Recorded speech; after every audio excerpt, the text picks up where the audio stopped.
right, we're in the live room at World Music Nashville. It's me, Chris. I got Will Herron. I am here.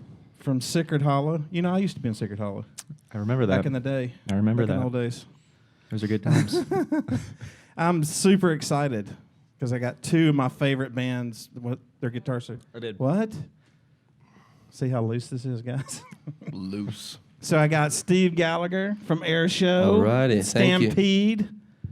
And I Double got trouble. Nick Riffle from the Space Pilgrims. The space. That's wrong. What's it called? Starship. Starship Pilgrims. What did I say?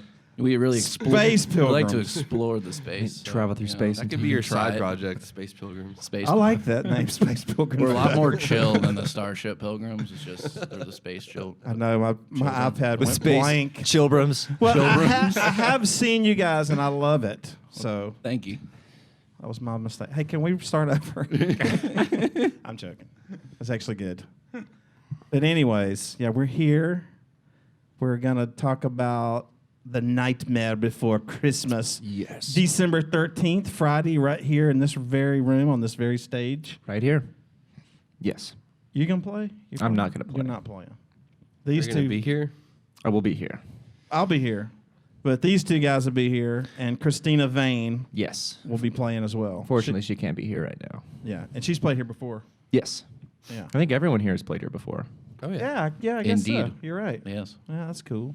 But anyway, we're excited about that, and I've got Hank back there behind the board. What's up, dude? Yo. That's all I got. And Bones is back here behind me.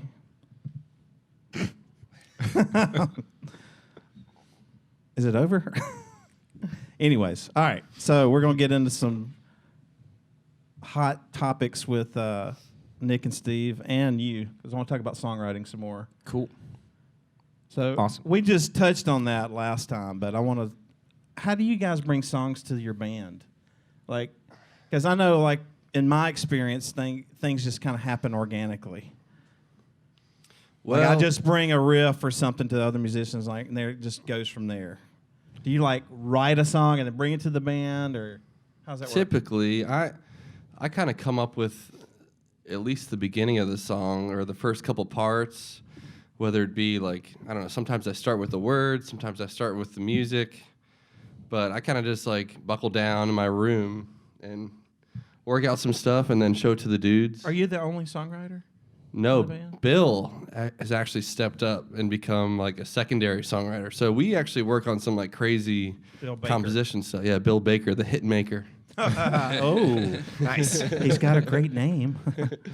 No, he kills it. But recently he's been out writing me. But yeah, basically we just kind of starts with one or two dudes and then we show the whole band and then it evolves. Yeah, Nick.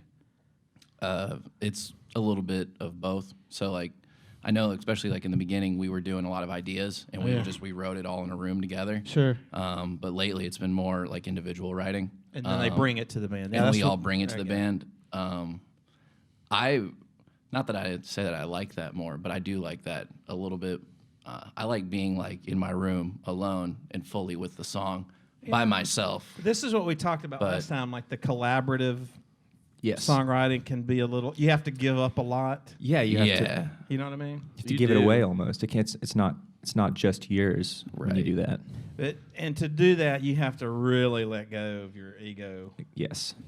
You know what Yeah, I I was mean? going to say one thing that sucks is when you like, well, it doesn't suck, but if you like work too hard on one thing and you like just hear it one way too many times, when you go to show it to your bandmates and they have great ideas to like change a certain thing, you might be like, well, Wait a minute. dude, that's like, you're going to change my song. Like, but in reality, it's for the best. Yeah. Because Yeah. it really, if you're in a band, you know, you want everyone's ideas to be, Absolutely. in your song. So You want to be maybe in theory you're trying to be something that's bigger than just you. And when you're in a band, you got to give it away. You got to make it bigger than just you.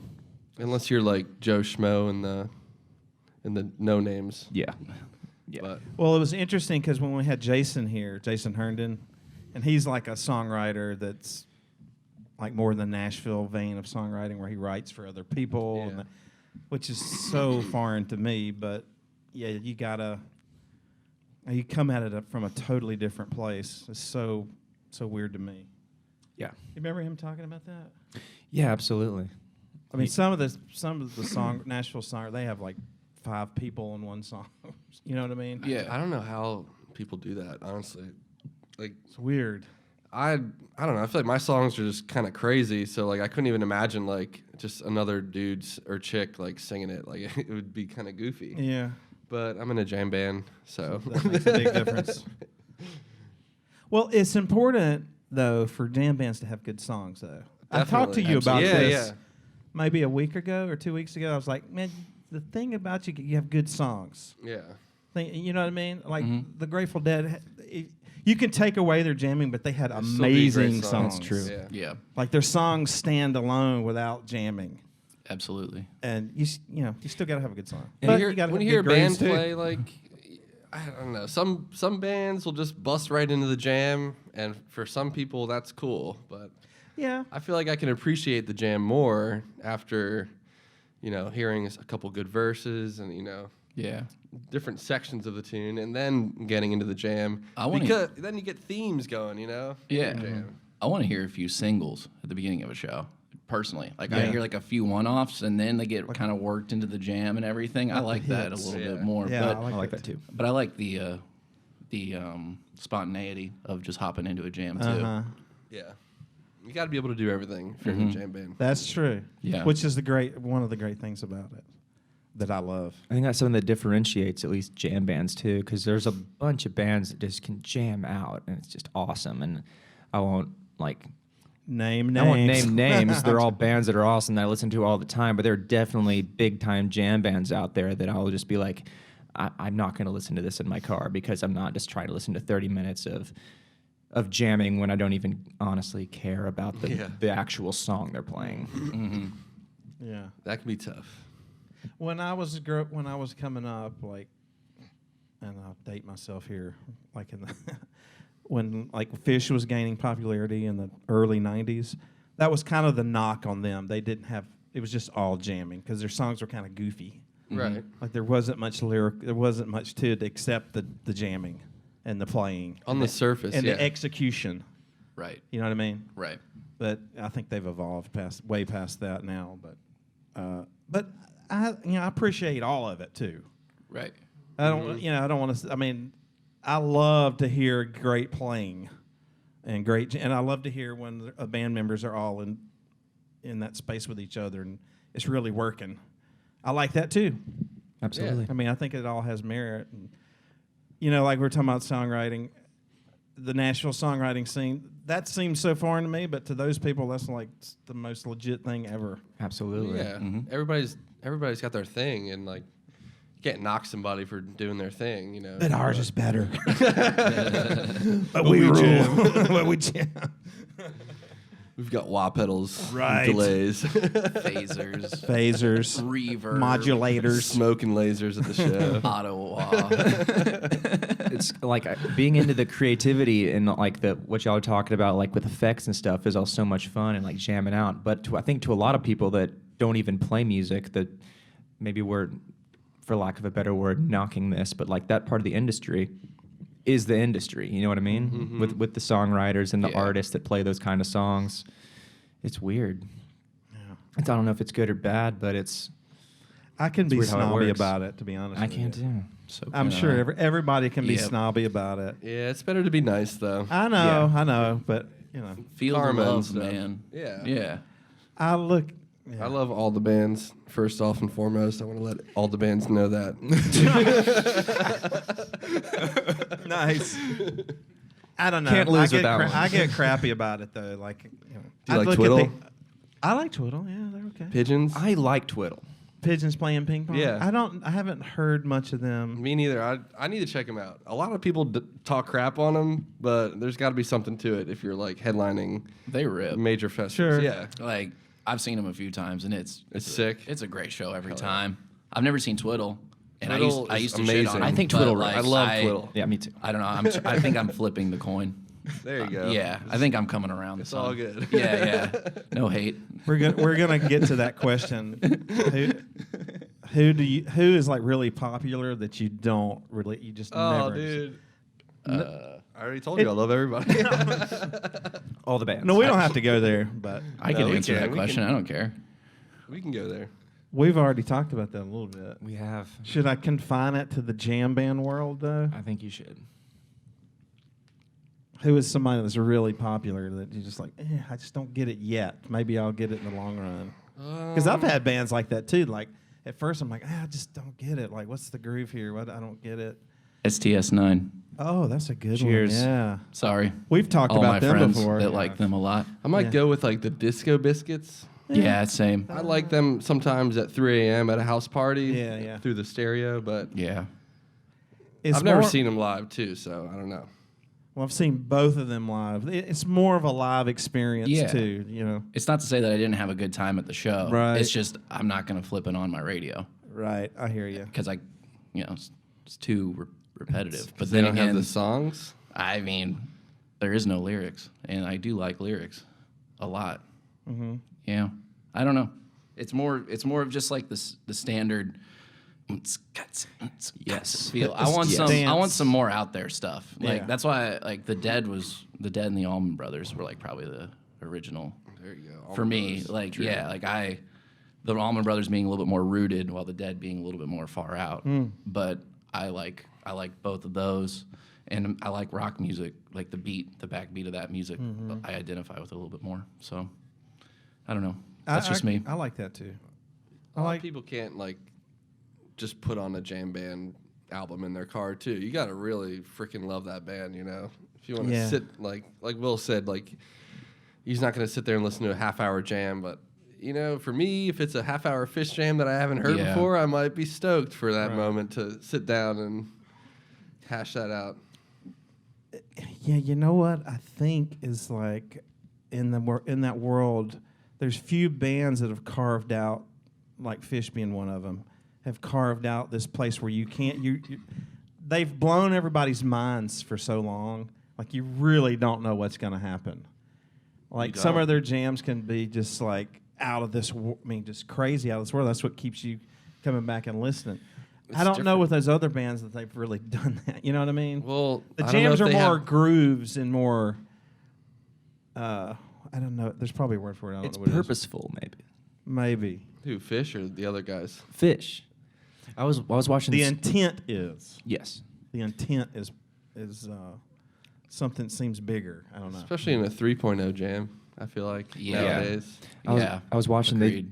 they do those opener jam. They're those openers for free on Facebook and stuff. And I was watching that last night for the show, or maybe 2 nights ago, and I think it was Bathtub Gin. I think That was the second. Oh, that was set. night 2. second set opener. And so I turned it on, and they were in the middle of a jam. Me and my roommate were like, "What song are they playing?" And like we were talking about it, and we weren't sure.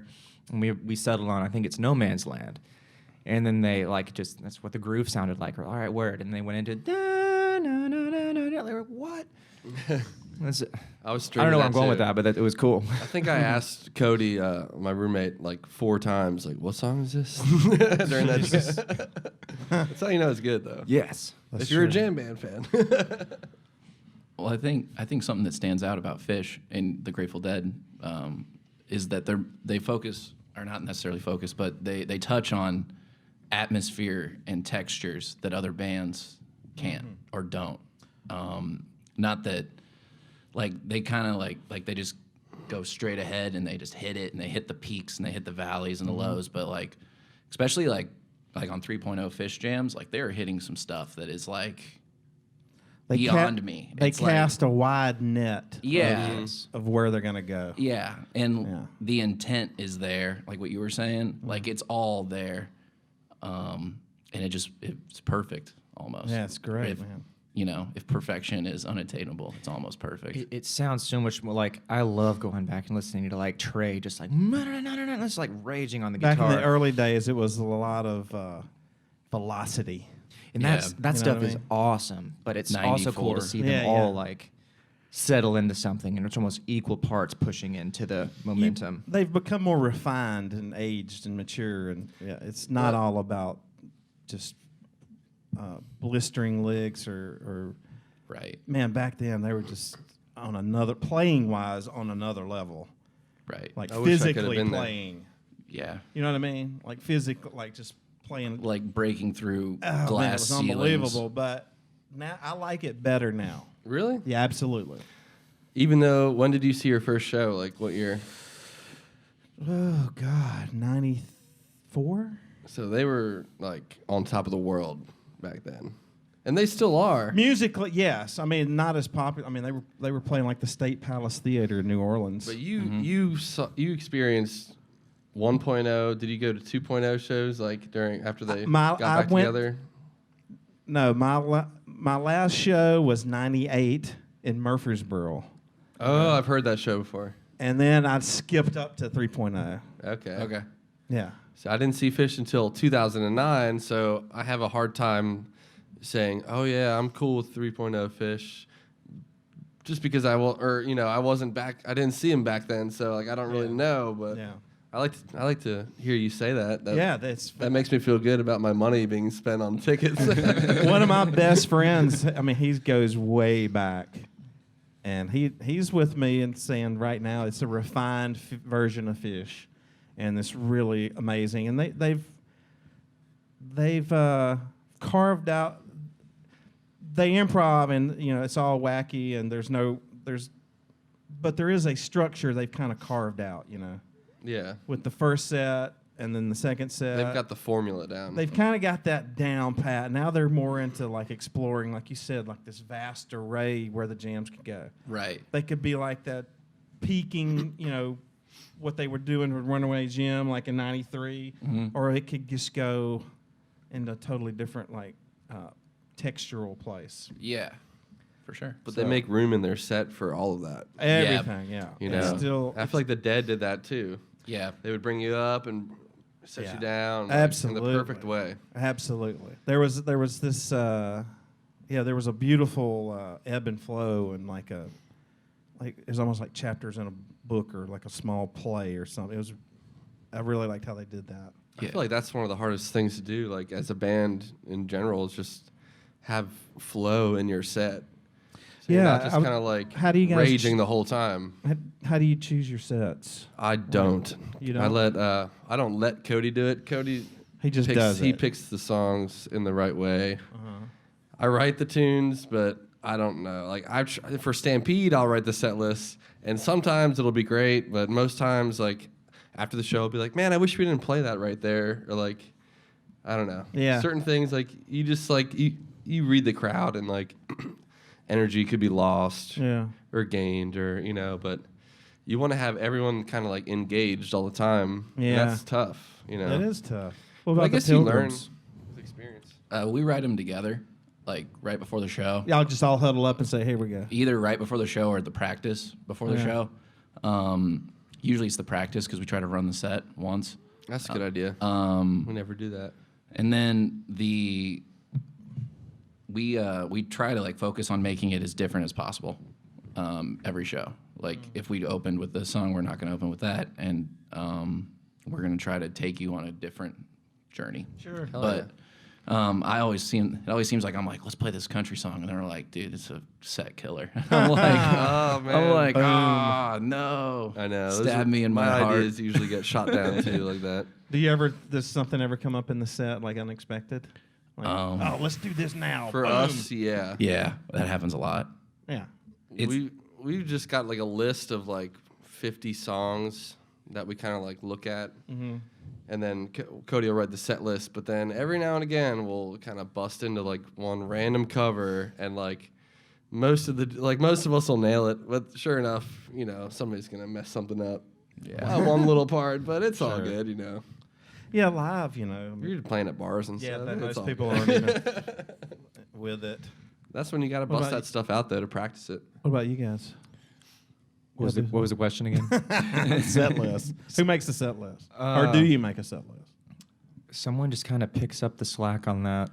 Like Alex will write them, I'll write them, or honestly, we'll just say someone needs to make the set list in the group text, and then someone will send a screenshot of a set list. And I'm like, cool, looks good. Yeah. Nice. Well, yeah, that's. I mean, there's an Very art lax. to that. I don't know. I mean, the way the big guys do it, like the Fish and the Grateful Dead and stuff. There's like an art to it, but I guess at one level, I used to read that Trey would like agonize over that in the early days, like the set list. Mm-hmm. Like he would really like. As soon as he stepped off stage, he was already working on the set list for the next night. Mm-hmm. But I think now, I don't know what they do now. I think it helps to be in a big band. Yeah, When I step off the stage, I'm worrying about like packing up my gear and like. Did somebody spill beer in my guitar case? Do I have enough gas to Yeah. get to the next spot? Right. It'd be nice to worry about that, wouldn't it? Have like 30 shows in a row lined up. But anyways, what were we talking about? I forgot. Set lists. Before Jam that, bands. Fish. maybe. I don't remember. Jam bands. Help me that- out, Hank. Songwriting. Yeah, that's what started all this. Okay. Yeah. Right. Do you ever write a song specifically for the jam? Like Yeah. you got a groove, you've written something on guitar, then you're like, this is gonna be a great jammy song. I'm gonna really. You don't do that. You do. Yeah, we do that. I wish I feel like when I was younger, I kind of did that. But I don't know. Nowadays, I try and do that, but it just doesn't really work. I just kind of come up with like the verse and the chorus and then a melody and all that. And then I kind of take those ideas and try and like make a jam that fits the other parts of the song. Mm-hmm. But on the new record that we're working on, it's got a little bit of both. It's got like some random jams in there that you're like, what? Like that doesn't sound like the song they were just playing, Yeah. you know? Yeah. But somehow it all gets tied back together. What about you? You've written songs that you're like, oh, I'm gonna rock this. Yeah. This is gonna be a great live jam song. is that where I- it's at. that's- Yeah. I'm gonna do it. There's a few different songs. Like we have some instrumental songs that it's pretty much focused around the jam, like Fuzz Officer and Pang. But like one song that we were just now doing is called 9 to 5, and The Dolly Parton song. no, no. I want to hear you guys Almost. play that though. That would be awesome. Maybe we'll do a 9 to 5 into 9 to 5 back into 9 to 5. That would be you go. amazing. yeah, just like a That 9 to 5 reprise. yeah, Oh, yeah. Jesus. But with that song, Hunter wrote some lyrics, and Cole wrote some more on top of that. Well, Hunter wrote the lyrics, and then we kind of wrote this little like progression, like the and it's really repetitive. That's just what it relies on. There's like a one little change into a B section, but basically that little rhythm on the D chord doesn't change is the basis of the jam, and we take that really far. Like it's probably 3 minutes, 2 to 3 minutes of actually like singing and kind of like writing out that little groove, and then the rest is just it's like 10 minutes of jamming. Just playing. And we like the first part we put it into minor, and we're like in D minor, and we're just kind of like touching on that stuff. But then we try to like get low and textural, spacey, and bring it into a D major, like ascending kind of jam. At least that was the original idea for the whole thing. Now we've been kind of, who knows? Just doing whatever you want. Whatever happens. Because when you start but- planning out jams, then it's like all of a sudden not jamming anymore. Right. In a way. It's Right. a composition. Like, Yeah. we get stuck doing that a lot too because we record as many soundboards as we can. Yeah. So when we bust out a fat jam, we'll be like, "Oh man, that was so cool," you know, blah blah. You listen back to it, and then the next show, like something inside of you just wants to like repeat it. kind of do it, and you have to be like, "No, like, you know, it's got to be different." At least that's how I feel about it. Yeah. Well, I think it's like trying to find that like perfect balance between being, for me, like perfectly proggy and like written out and like this Yeah. is that and that is this, You guys got the prog down for sure. and then perfectly open. Like this is the Yeah. key, and who gives a shit? That's kind of how our jams are. Just like Yeah. we recently, like we've been kind of trying to do a lot of just like modulations, like changing modes, and you know, like you were saying, like you went from D minor to D major. That's like a parallel major Little like thing. yeah. But I don't know. I just try and do as much crazy stuff by just changing like one or two notes. You know, like you can do like you can just change one note in your scale, and then all of a sudden it's going to be a completely different feel. Right. And I feel like, I don't know, sometimes less is more with that. And like that could just open up a door and take you to a completely different place. Totally. But there's a million ways to jam, and I feel like just doing it is the best part, because then you can just learn it all. Like you figure things out as you go, you know. Absolutely. You can't gather it in your room. You can only do it with other I think people. that's the best way is to organically evolve. And I was going to say that about jam bands, and I think this is a great component and characteristic of jam bands is you know, there's a long time to grow and learn, and even like you're talking about writing songs for jams and stuff, it might evolve 5 years from now where it's like a totally different song. Dude, Right. definitely. Yeah. I love that. I love that. Same. That's amazing to me. I listened to the first Fluffhead the other day. I had no idea it was like that. Ever? Not to revert back to Fish, one of the first ones. From the 80s. Yeah, I think it was from the first Nectar show. I think was yesterday to the year or 2 days Oh ago. yeah, I saw that. And I went and listened to that, and I had no idea Fluffhead ever sounded like that. Yeah, it's amazing how songs can evolve. It is. The Dead had songs like that too. That just like you can hear a version in '71, it sounds completely different, different tempo, maybe even in a different key. That's crazy. Yeah, it's nuts, man. I like that. It's awesome. I like that. That's what I was saying. I like that part of the jam band world is that can happen. Yeah. There's no rules, man. You know, it can happen. Songs might evolve. You might discover that in a jam. Right. You know what I mean? The song might evolve, like you're playing on stage and you hit a couple extra notes or something, and it changes tempo, and like, hey, that's how the song is going to be forever, or you know, for the next year or whatever. You know what I think is like the hardest part about jamming sometimes is like when you're on a cool idea to just like kind of like ride that idea. Like sometimes in my mind when I'm jamming, like 10 seconds will feel like 45 seconds or a minute, and I'll be like, I'll listen back and I'll be like, dude, why didn't you just like riff on that for like another minute or two? Yeah. I feel, and like, I know we keep talking about Fish, but like Fish is so good at that. And like, I don't know. So like, sometimes I feel like I'll play a 5-minute jam and I'll have like 10 different ideas, and it only took 5 minutes to get all of that craziness out. But like, really, I should have stretched it out. Yeah. I don't know. You guys know what I mean? I hear that, I think absolutely. I do. Yeah, that Yeah. makes sense to me. What Maybe about? it's a guitar thing. Do you? Well, yeah, that's true. We're all guitarists. I guess Your it's a mandolin thing thing. too. I like the guitar is fun. Yeah. Do you ever get in a situation where you're forcing the jam too much? Yeah. Yeah, for sure. I think everybody does that. Yeah, I think so too. No matter who you are, you do that, and hopefully you can realize you're doing it during the jam, because then you're just like pulling everybody with you, you know, and Yeah. you want to be listening and bouncing off of your bandmates. Absolutely.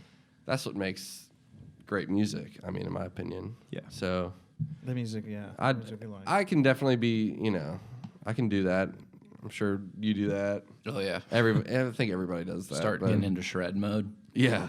And you're like, all right, well, buckle up. Let's do this. Yeah. We're in guys that do zone now. Oh yeah. Send Matt off into the nether. I can see that. He's the fiddle player, right? Oh yeah. He peaks the jams, though, yeah, for sure. Matt, Oh, just yeah. take it away. Take it wherever you're gonna go. Wow. He's like, oh yeah, totally. Got Yeah, it. I got it. That's what I do. I will do it. So, you guys just got off the road, right? Yep. What about you guys?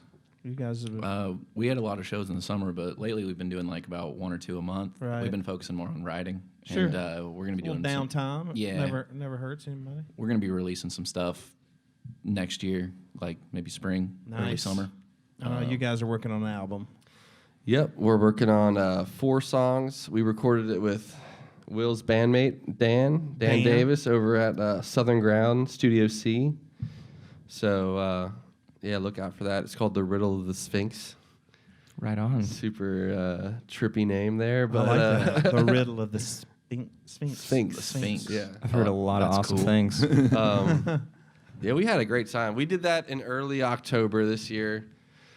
And then we did a couple different weekend runs in October, and then hit the road it was like second week in November or so for a week and a half or two, and then came back home and did a nice show at the High Watt here. But we just I was kind of at that show. Yeah, you were. I was there. It was fun. That was a great show. I We wish had I could've Kyle been. Tuttle play with us. It was That's freaking right. That's so awesome. cool. Fantastic. He crushed it. But yeah, so between all of that, I feel like I've been like a chicken with its head cut off, just kind of like running around like a crazy person. I got to Yeah. work on. I do all of our soundboard, like mixing soundboards and yada yada yada. So I've got an album, I've got soundboards, and all that other stuff to deal with. Nice. It's fun. That's a though. good problem I to like have. it. Yeah. Do you guys go back at Nick? Do you go back and listen? Do you record your shows first of all? We did. We used to record all of them. Do you go back and listen to them as a band or by yourself? We or- used to, but then we kind of found that we thought that was hindering us. I've heard that can be the case. So we What kind about of you guys? I agree with you because we try to record every show. Sometimes you can't record the show. Yeah. Yeah. And those shows are always kick ass, honestly. The ones you don't get to Yeah. The record. ones we Yeah. I'm I always feel like, that. man, we were raging. It was great. Nice. I'm like, oh, we don't have the soundboard. But to the same note there, sometimes you'll be playing a show, and in your head you'll be like, this show sucks, and then you listen back and you're like, what? We were crushing It's it. so Like, weird, isn't it? How that works. It's so weird. Like your mindset versus what's actually going on Yeah. is always so different. And plus, like that has to do with being on stage and having monitors versus being out, in the crowd and hearing the mains. Like, right. It's just so different.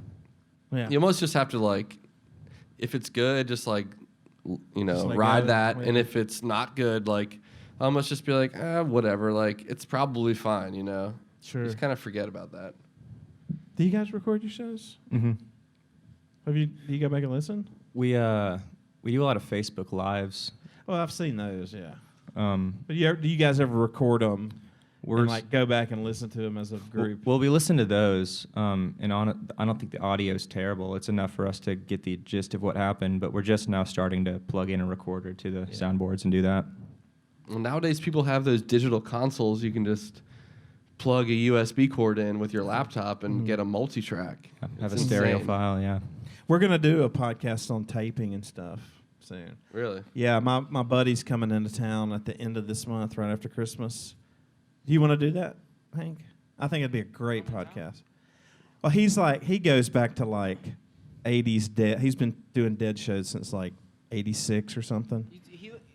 Say again? Does he like he's chilling in the crowd and shit, right? He used to. I mean, about that? we're going to talk about the whole history of taping because he's got Yeah. like thousands of cassettes of dead and all kinds of other bands too. But he would go into a place and like hook into the soundboard. He's gone into a place like with microphones on his hat and stuff. Yeah. It's just really super interesting. That's cool. But what I was going to say, going back and listening. Sometimes I like to listen to an audience tape or like an iPhone video, like the video that I took of you guys, because you can kind of hear the energy. Yeah, I know what you mean. Not so much the nuances of what you're doing on your fretboard or whatever. Right. I like that. Totally. Huh. That's interesting. Yeah. That's Because what- normally a cell phone video is like. but some of some the good ones.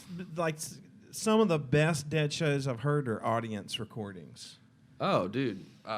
Cody's dad was he is a huge Deadhead. And he's got a and bunch he's of got a tapes. big tape Yeah. collection. And we when we were 16 and driving, like getting our permits and license, like our cars all had cassette players. Yeah, dude. And we would just go get some cassettes from his dad and jam out. And like, I know what you're saying. Like, Yeah. there's something about There's it. something about that. I Something don't know about what it is, but they just sound cool. It sounds amazing. You Next can, time you guys play, you should just put a microphone on. that's old school. I think I showed Will one day like a picture of like what the taper section at a dead show looked like Crazy. back in the day. It's unbelievable. Yeah. Yeah. You know? I mean, people were walking in with stuff like Just like half tons of the gear. size of this table with huge boom mics and stuff. It was wild. Well, I wonder what happens when those dudes get spaced out and they're like show's over, like, oh shit. I don't Like, know. gotta get out of here. All this What gear. I would find talking to those people is like they were really super hard. I mean, they were obsessed with it, and most of them didn't get spun out. Well, You know, I would hope so if you don't have if you into, have all like- that gear, you got to be careful. Yeah, so into getting like the perfect recording, and and if the soundboard would become available, they would mix the two. What's that called again? A matrix? Yeah. Yeah, yeah. But for years, like when I was coming up, there were shows that were nobody ever had a soundboard of them. The only things that existed were audience tapes of them. Mm-hmm. I'm sure the Dead had them because Right. at a certain point they recorded every show Yeah. going way back. But there were some lost years there in the '80s where the only thing circulating was the audience tapes. Did you see The Dead? Oh yeah, How many times? maybe like 6 times. That's pretty cool. Yeah. Really cool, actually. But I used to love tapes. Like, I just love that. And I was fortunate enough to make friends early enough to catch a bunch of, like, cool audio tapes from I love the early 80s Dead. I know that's not one of the favorite eras, but, like, to me, that's, like, my favorite. From, like, 81 to 86. Those were the heavy drug years for Jerry. But, He was crushing it, though. oh, man, it was great. Fantastic. I love those years. I love the drums. And they're an amazing group. And like, you can listen to Fish and the Almonds or whoever, even Panic. Like, sometimes their sounds don't change much. Man, the Dead, like, almost from year to year, tonally change. Mm-hmm. Like, Bobby would get some new weird gear or effect, and, like, they would change the drums.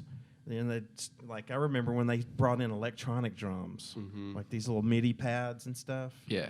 Sounded totally different. And then, or Brent would get a new keyboard effect or something.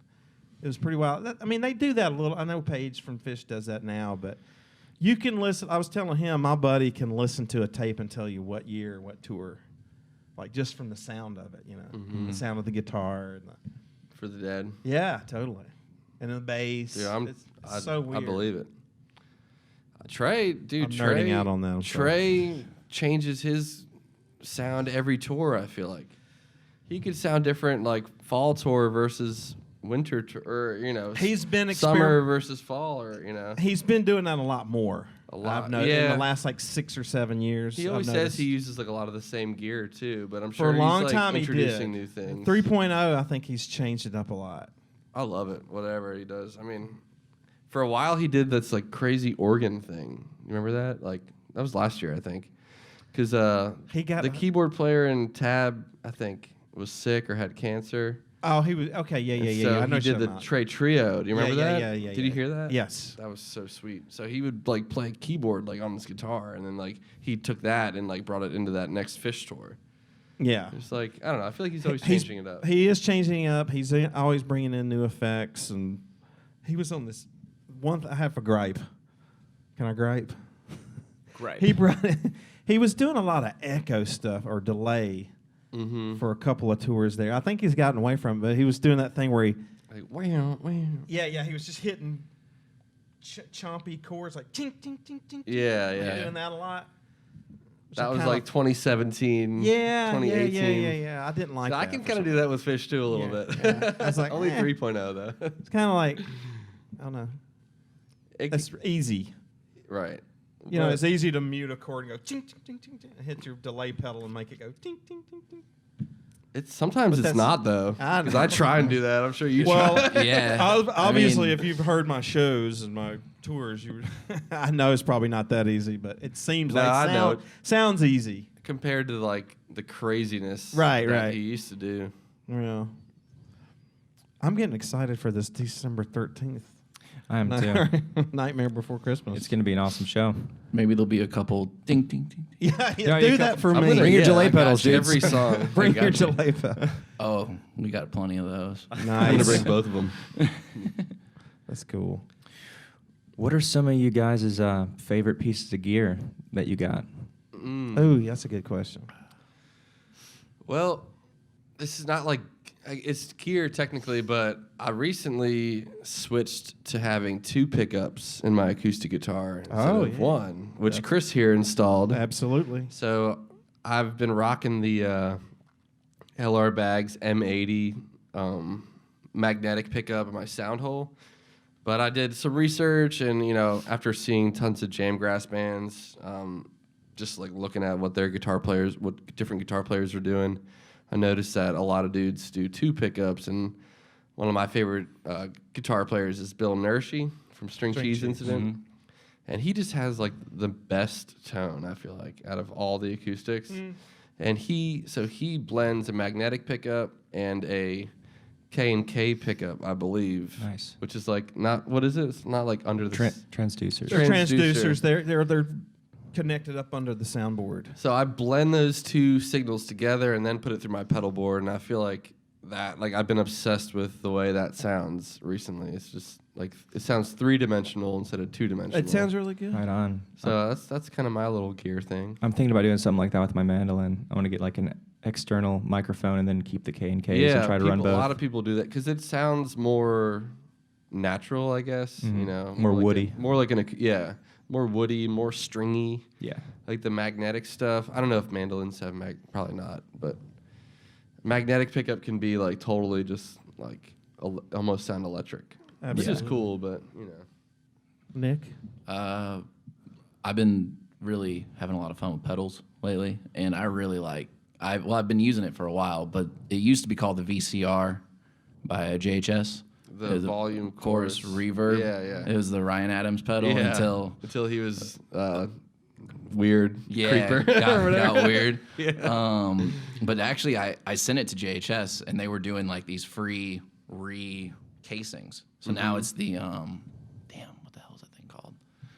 It looks dope. It looks like it's got like a Galaga looking spaceship on it. Oh, and I saw that. Yeah. It's the same exact pedal, but I use that thing all the time. Does that have 3 switches on it? Mm-hmm. Or 3, yeah. 3 switches, 3 knobs. It's like a volume boost, a chorus, and a reverb. And I leave the reverb down. It's like an 80s like hall reverb. Nice. But it gets pretty gnarly. Like, it's cool because with the chorus and the reverb, when you hit 12 o'clock, it's less attack and more effect. Mm-hmm. So with the reverb, you're not going to hear your strings hit, but you're going to hear a shitload of reverb. You hear the wet instead of the dry. Mm-hmm. And same with the chorus. The chorus gets crazier, but it's not as... So I keep it pretty low, but if I'm going into like a solo or something like that, I flip that thing on and just gives it the body that I'm looking for. And I love that thing. Yeah. What amp are you playing through right now? I play through a Fender Blues Deluxe. I got it in 2012, and I've used it pretty much ever since. That's a I good love one, that brother. thing. Nice. And you and Cole both run Blues Deluxe, right? Yeah, we both do. And y'all two both run jazz choruses. Yeah, JC40s. But on our last tour, You did a lot of we straight to left the our point. amps at home. Yeah. Mainly Mistake. because we tour in a minivan, and we Those need are big. Those are kind of. They're not that big, but I mean, one of them's in a road case, and when you're in a minivan and you got a drummer, I mean, I don't know. It was almost an experiment. Like, we wanted to know that if we didn't have amps, it would all be good and we could still jam and our show would be the same. Because sometimes the amps actually just make more stage noise, more feedback, and bleed into the microphone. Sound guys weren't digging it. But I will say, if you're going to run into gigs where the sound guy isn't really the best, that's when you wish you had your amp. Because then it's okay, this guy, he doesn't know what the hell he's doing. I'm just going to, give myself, is he a sound guy? Sorry. I don't know. Is he? Of course he is, but he's awesome. Hank kills it. He knows what he's doing. There's nothing better than a great sound guy. Yeah, Absolutely. Are you Honestly. doing the sound for Nightmare Before Christmas? Yeah. I'll let you know after the show what I Yeah, think. maybe. I feel like when you play electric instruments, it's easier to have a good stage sound. Absolutely. Yeah. It's The built-in acoustic guitar monitors. and the mandolin and Airshow. When it's on, it's When it's perfect, so it's really sick. good. Yeah. Yeah. I feel like it's real easy to fuck up a mandolin tone. Yeah. The I mandolin know tone. Cody's always Yeah. being can you give me less treble? They're always Well, trying that's, to that would be the main concern, I would think, is the treble. You don't want it cutting to pierce your ears. Yeah. right. It's got But to still get those loud notes. Yeah. Take note. Yeah. Oh, you're going to be playing electric here, though. Yeah, Stampede as we're basically we're a cover band. Yeah, We pretty play much. all classic country and a couple jam band songs, like, Random Fish or Dead tunes. But we mainly just play classic country and then try and do like Dead and Fish inspired jam. I won't even say Dead and Fish jams, just jams, like whatever we're feeling. Right. So we might play like a Waylon Jennings tune, but make it like 10 minutes long.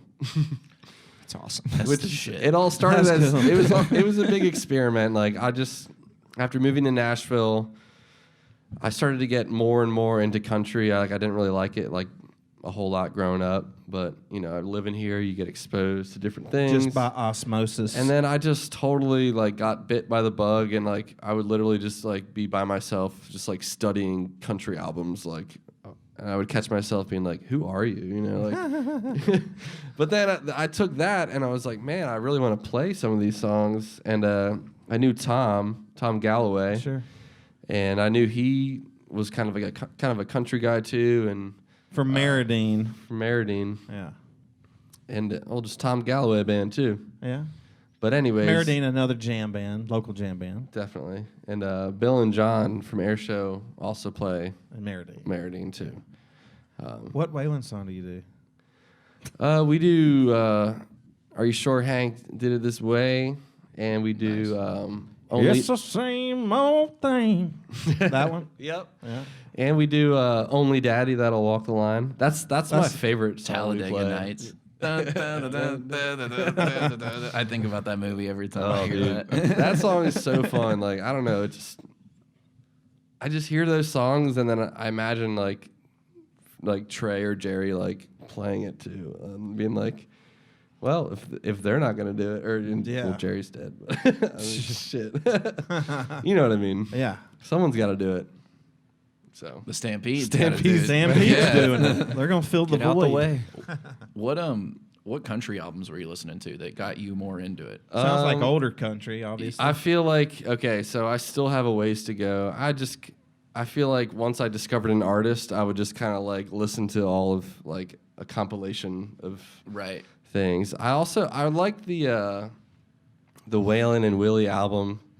I forget what it's called. Is it the greatest hits one where it kind of looks like it's got tooled leather on the side and it's got their faces in the sky? Yeah, and it's got Good Hearted Woman and shit, what's that song? I can't even remember. I probably know it. What's that one they do about the I can get off on you? That's the one I was thinking of, the one about doing we play that the one cocaine too. and the pot and Take the back the pills. weed, take back the cocaine, baby. I love that song. That song's Same. the shit. I heard that right away and I was like playing that one. Oh, right on. So we'll play that next week for you guys. Hell yeah, man. Right on. I'll be front row raging that one. Yeah, I don't know. I need to get like maybe you can show me some stuff. You're saying your dad and your grandpa. Yeah. They were in the old country. Yeah. Oh yeah. They Sweet. were like my really parents into more it. into like Billy Joel and like Pink Floyd and like normal classic rock things. Billy Joel. What do you think about Billy Joel, Chris? I don't. Piano Man. I liked Billy Joel more when I was like 12. Well, he was one of those guys that I just when we were talking. What was that like? That was like the first podcast or something. We talked about who we didn't like, that's universally loved and praised, and like Michael Jackson was my number one, but a close second was Billy Joel. Yeah, you asked me that the other day. I said yeah. Metallica. Yeah. That's a good one, dude. Metallica. That's a Don't- fantastic answer. I just never Nothing got past bit. Ride the Lightning. Like was I worth liked it for me. when I was in middle school. I liked like freaking like crazy death metal. Like I don't even know why, but like that's So like did that's Nick. like harder than Metallica. You know? Yeah. Like, Yeah, Nick So- likes that. Well, in middle school, I was into Metallica. Now I like the crazier shit. yeah. Yeah, It went yeah. the other way. I just like that was only like 6 months of my life, but then I was like, I don't know. I guess I found fish, Yeah. found the way, Do you smoked a joint or something. Do you go back and like what other music like death metal, rap, country? Do you like? What's your other favorite genres? Like currently or like currently, or ones you grew up with and just got the hell out of there and didn't like it anymore. I never really had a rap phase. Maybe a little bit. Like I said, the hardcore emo scream. I liked emo music a lot. Really? See, Like, I don't even know what that is. Like Taking Back Sunday. No, don't know. I love Taking Back Sunday still. Oh, dude, and okay. So when I was growing up, my favorite bands were like Sum 41, Okay, Linkin Park, Yeah. Blink 182, and like I could just kind of like live off those three. Green Day, you know. Sure. Yeah. Just like Great band. Offspring. Yeah. I like Yeah. I like shit that rocks like Yeah. really hard, but I just didn't get into Metallica. It's all right. I like Metallica now. I think it's cool. You appreciate What it. about Megadeth? I couldn't even tell you one song, and I know. He's a big Megadeth. What about you, Nick? What was the question? What were we talking about again? Different Like different styles types of of music that Oh, you maybe have come and gone through, or so when I first started playing guitar, I love heavy metal, like Metallica, but I was intimidated by it, you know. So I was really also in Kansas City. There's a radio station called 98.9 The Rock, and they played Shine Down and Breaking Benjamin and all that butt rock. But I don't know that. Nickelback, it's like probably I've heard of them. the highest class of butt rock. But Butt rock. This is a new That's a term. new term. I said love it it. twice. I say that. I Have say you ever that. heard I mean, I might have just butt invented rock. it. I don't know. like that. I'm gonna try and come up with a band that I like think that is too. butt rock, and you're gonna let me know if it's right or not. I think there used to be Hinder, somebody here. Weezer, Nah, No. there are Yacht alternative. Rock. Like 3 Days Grace, maybe. Yeah, 3 Days Grace, Hinder, Seether, all those bands. I love them. What about POD? Do you remember POD? Yeah, Oh, yeah. dude, I I love feel like you POD. might have been too young for POD. No, you know what it stands Satellite. What was it? for? What is it? Puddle of. Puddle of Mud. Oh, that's another band. No, That's another wait. one. They're from Kansas City. How about that? I'm getting my butt rock bands mixed up here. Man, it's all some good stuff. Wow. Um, What else? No hip hop phase. though. No rap. I mean, a little bit. It was more like it was later on. I used to not like it like at all. But I don't know, like Snoop Dogg, Dr. Dre. What that whole about boy thing. bands? No, I NSYNC? always hated that stuff. I freaking love Despised it. NSYNC and Backstreet Boys. No, you didn't. I swear to God. When I was like probably when you 10. were 2. No, yeah, I was born in 90. Okay, and the Backstreet Boys Millennium album came out. I bought it, you know. That was 2000. So Masterpiece. to this day, stands the day. test of time.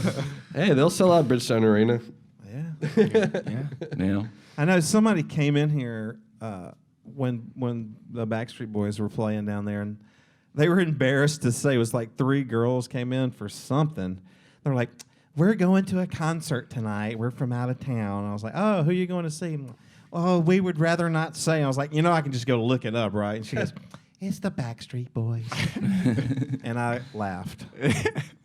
But hey, more power to them, right? I'm doing podcasts in the back of a music store, and they're at Bridgestone Arena. With Bones. Yeah, with old Bones over here. Hey, he's been quiet. What the heck? We were doing one the other day, and like as soon as we ended, we had him on a ladder. He just fell on the floor like a goober. It's a dude. It's a dude. I think it's a dude. It's both. Nice. It's Mr. Bones. Mr. Bones. Oh, it's like Star Trek. Bones. Yeah. I like Yeah. that. That's a good reference. Where are we at on time, Hank? We're rolling pretty good right now. What's that? I didn't hear you. We're good. We're good on time, man. Okay, good. All right. What else were we going to talk about? Why don't we? What are some of these questions? What are some of the questions that we got? Yeah. Here, I got a good one. What is a guilty pleasure song for you right now? Like if you're told your friends Oh, you like dude. dig this song, you listen to I it. like they that go, Lizzo song. Which one? I'm 100% that bitch or whatever. That's all I know. My girlfriend loves. That's funny. She loves rap, Really? and like, she'll get down to it. You know, like we'll Yeah. put it on and blast it in the car, and like I'll be like, okay, and she'll be like raging. Yeah. But she's up to date with like the current like, top 40 rap songs. Wow. So I kind of like Lizzo. Okay. What about you, Nick? It Doesn't have to be current either. It could be something like from any time. I like that. I like that Nas X song. I don't know. That Was Old Town Road. Old Town Road. Oh, yeah. I like yeah. Old Town Road a lot. That song's good. Catchy as Wow. hell. They'll just be playing in my head at work. I'm like, God damn it.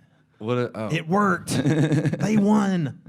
They got it in my head. What about you, Hank? What are you listening to right now that I would laugh at? Speaking to the microphone, please.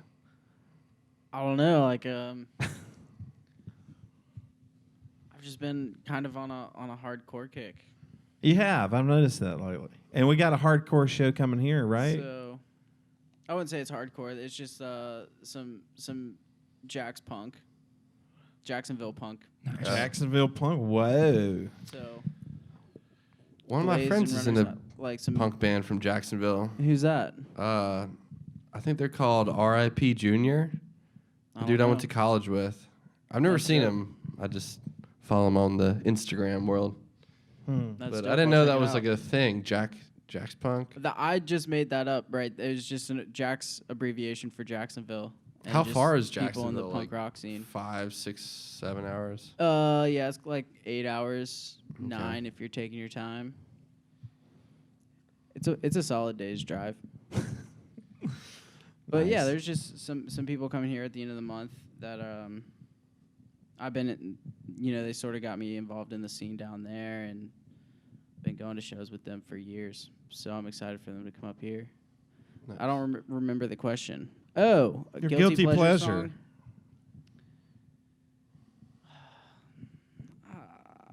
I don't think I have like a go-to guilty pleasure song. Lies. What about you, Will? What you been listening to lately? It's a guilty pleasure. I think Closer to Fine by the Indigo Girls. Really? Yeah. I don't know. That's interesting. Do you guys know that song? No. Mm-mm. Do you guys know Nights Over Egypt by the Jones Girls? Nope. Never heard of the song or the band. You got to. You got to listen to that. Okay. On your way home. It's the shit. It's dope as fuck. Hell yeah. What's it called again? It's stuff. What is it? What is it? Like, It's what does it sound called like? Nights Over Egypt by the Jones Girls. Right on. Listen to it. Oh, he's pointing to the camera. I'm pointing to the such camera. an idiot. I forget we're on camera. But it's just got this really dope it starts off in this Egyptian, and then Not like your American normal sounds. they go into this thing, it's all sped up, but then they do this drum over, it's like and then it airs out, and then there's this bass line that is just Nice. listen to it. I'm telling you, Right on. I don't do it justice. That doesn't sound like guilty pleasure though. Oh, it's That not. sounds awesome. We were just talking about, I don't know. I just thought about it. Yeah. Hugh said the Indigo Girls. I was like, oh, the Jones Girls. Never mind. Here you go.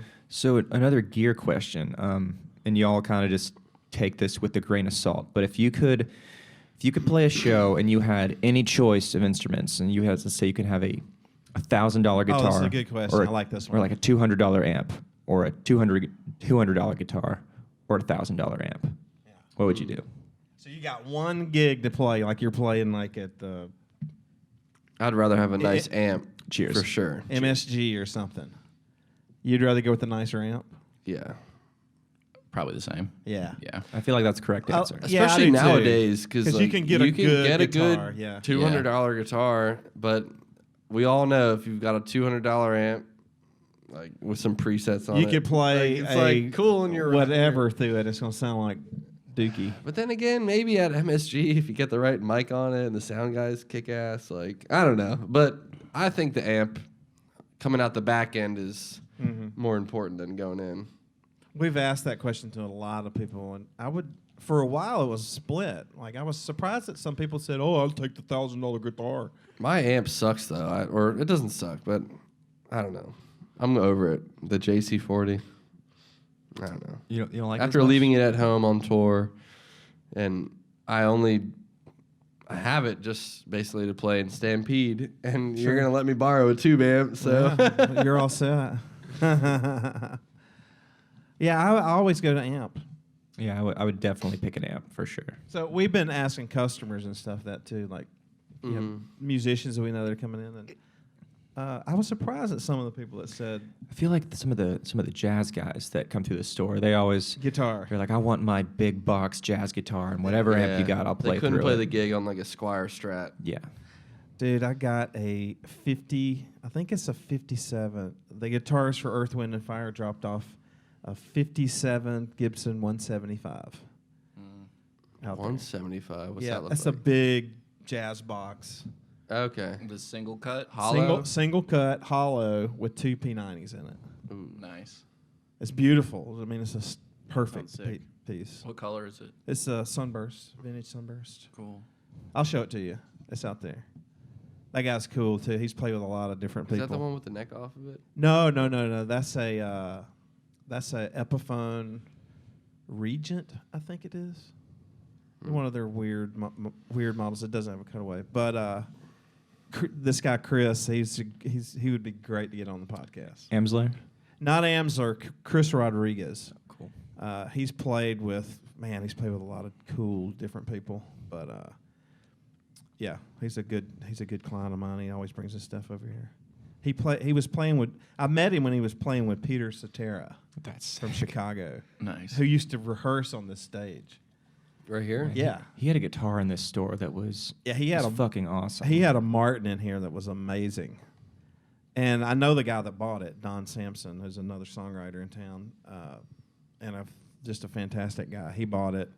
But yeah, Chris has played with, I'll get him on the podcast and you just have to hear it. He's got some crazy stories. But yeah, gear question. I always go with the amp. Yeah. Me too. Because I always point to Jack Pearson. He plays a Squire Strat, like a Indonesian Squire Strat. And that would Reggie Wooten plays a Squire. Reggie plays a Squire, yeah. His Squire is a Japanese. It's one of the original Squires, So from the early '80s. where on the ladder is that to like a new, or The- even the an new American Strat back then? Where is that on the ladder? Well, there was a period of time where the '80s Japanese Strats were considered superior, I used to have a Japanese Strat. and there was a in the 80s. brief period of time where there wasn't an American-made Strat. Wow. Yeah. So the Japanese stuff is fantastic. Right on. Fantastic. How much do you think that guitar's worth? Or Reggie's? any of them, I guess.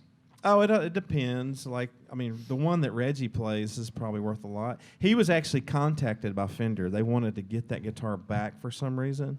I think I have the story right. I'll have to ask him next time I see him. But he wouldn't give it back to him. Yeah. No. You can't take my guitar. He's Reggie Wooten, too. You can't take one of the Wooten brothers' guitars. But it's really... He's a fascinating guy. If you were to play both of you, if you were to play this, you couldn't play this guitar. He plays it with 8-gauge string, and the strings are like on the frets. It would be out of tune just holding it for me. I It's feel like. unbelievable. Like every time I get it, I'm like, I don't know how he makes sound come out It of blows my mind that they even make 8-gauge strings. Like what? Like Reggie's been playing them like that for a while. He you must have to play funk. Like if you. plays Like taps He does everything. a lot of tapping. Okay. Like he puts a hair tie over the string as like a mute, Yeah. and yeah, you look up some videos of it. It's pretty Okay. amazing. Cool. But I mean, that whole family is amazing. Yeah. You know, so they've all come up with very singular, interesting ways to play instruments. Future man. Yeah. Crazy. But anyway, I think we got enough. You think? Yeah. I'm going off you, buddy. You're the host. I know. All right, man. We're gonna wrap it up. So, December. Let me make sure I get this right, because I messed up the first time. 13th. Yeah, Nightmare Before Christmas. 12/13. Friday the 13th. Friday the 13th, the Nightmare Before Christmas. We got Christina Vane. We got Stampede and Starship Pilgrims. Space Pilgrims. Space Pilgrims. AKA. Oh, we don't change that name to Space Pilgrims. It's going to be more of a mellow set, more spacey. It's the acoustic set. More textures, more atmosphere. More reverb and delay pedals. Chum, chum, chum. And are you plugging anything, dude? No, yeah, Nothing? I'm excited about the show. I think Yeah, it's going to me be an awesome too. time. Actually, really excited about it. We need to have a rockin' show in here. Definitely. It's been a while since Absolutely. I think the It's last about time you time. guys played was the last time we had a rocker in here, it seems like. Yeah. We've had a lot of plays. We've had a lot of spoken word. We've had a lot of what else? There was a family reunion in here Saturday. The party what's dolls. Raging. The Yeah. what? Like the party doll girls or whatever. Yeah, we've had a LA. bunch of weird stuff. There was the Fish band that came through, and they were good. Oh yeah, that Oh, was yeah. The That's Grand with Garland Whit- Trio Yeah, also. Spanky, right? hmm It was good. Yeah. It was. We played a gig with them at the Exit Inn. We did a dead set. They did a fish That's set. right. That's and, right. That's right. Travers Brothership did an Allman Brothers set. Dude, they're badass. cool. So yeah, we did that. It was like on a was it a Wednesday or Thursday night? It was. It was a weeknight. I don't Yeah, remember for we- sure. Wish I had a bigger crowd, but it was. The band was great, and the keyboard player is actually one of our teachers, and that was his first time he'd ever met the guys. Oh, nice. Nice. And so I was super impressed at how. I mean, he was playing page parts. Yeah, he did good. Love He- at first sight, or Man, he did fantastic. He's That's into awesome. Fish too. Yeah, he's really into fish, and he had grown up playing that stuff. I Should've he got even him played here in some tonight. band. What's that? should have had him here. He's going to be on next Monday night, so Yeah, okay. you'll have to tune in to the podcast. Ooh. All right, guys. I'm Chris. Will. I'm Will. That's Steve. Yo. That's Nick. I'm We're Nick. out of here. Hank. Deuces. See ya. All right, guys. That was good. Cool. That was awesome. Yeah, that was fun, right? Yeah, it was great. You guys going to have to come back and do it again.